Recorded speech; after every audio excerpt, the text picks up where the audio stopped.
याद के हलै होली मिलल चमकैया के रंग दी है चोली ए बाबू आके सट जना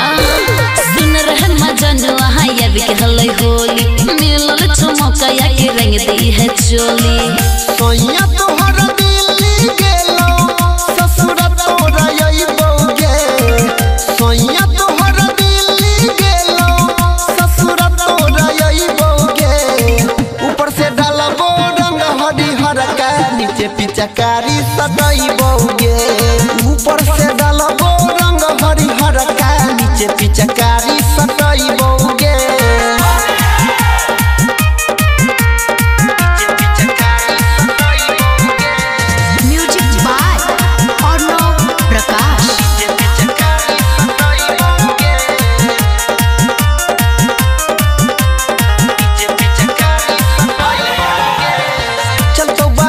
बात गे डल देबो धीरे धीरे छतिया पर हाथ गे तोरे ला पीरी छो यार पूरा धन रे लेली है माजा छोरा भैर मन रे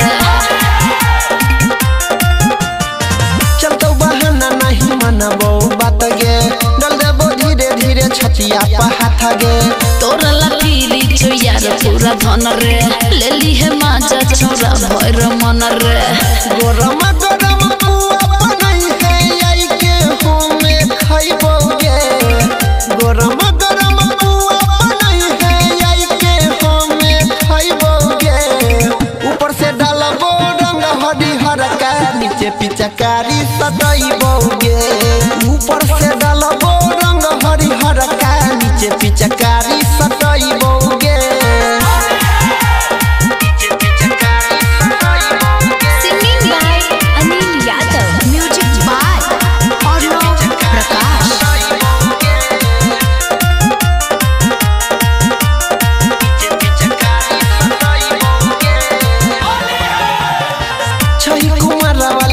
हमर माल गे तोहर गोरे गोरे गाल कर बोला लगे होली के मजा ली है अनिल उठाई रे तोरे पर देव सब धन लुटाई रे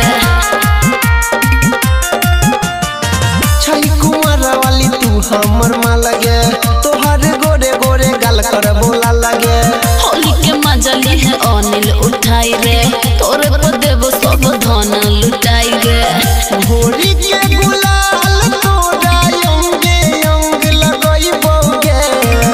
होली के गुलाल तोरा अंगे अंग लगइबोगे